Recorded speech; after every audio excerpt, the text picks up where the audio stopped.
Buongiorno a tutti e bentornati a Val Grande.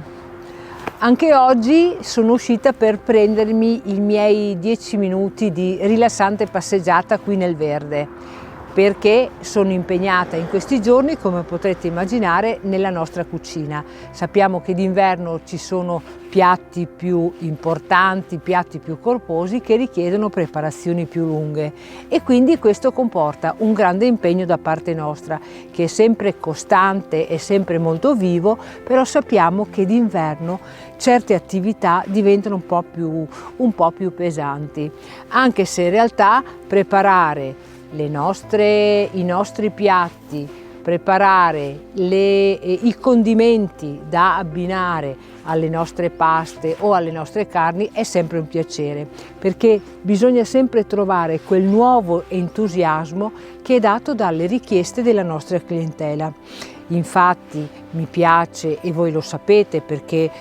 lo ripeto e scusatemi se lo faccio, sapete che mi piace essere sempre sul pezzo, come è consuetudine ormai proporsi. Infatti in questo momento, legata alla stagionalità, andremo a proporre delle zuppe calde a base di cereali oppure delle minestre di riso e patate, il riso con il cavolo cappuccio o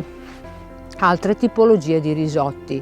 accanto ai condimenti a base di carne per quello che riguarda i bigoli piuttosto che le fettuccine, o accanto a delle preparazioni che prevedono solamente le verdure di stagione. I dolci in questo momento sono i dolci i dolci della credenza di casa, e quindi sono dolci secchi come le crostate con le confetture realizzate da noi o il classico salame di cioccolato. Se siete curiosi di assaggiare le nostre preparazioni, io vi invito a venirci a trovare, però lo potrete fare sempre con la solita modalità, quindi prenotando il vostro tavolo attraverso i contatti che troverete tra le pagine social dove noi siamo presenti o tra le pagine del nostro sito. Per il momento io continuo e auguro a tutti una buona settimana. Ciao!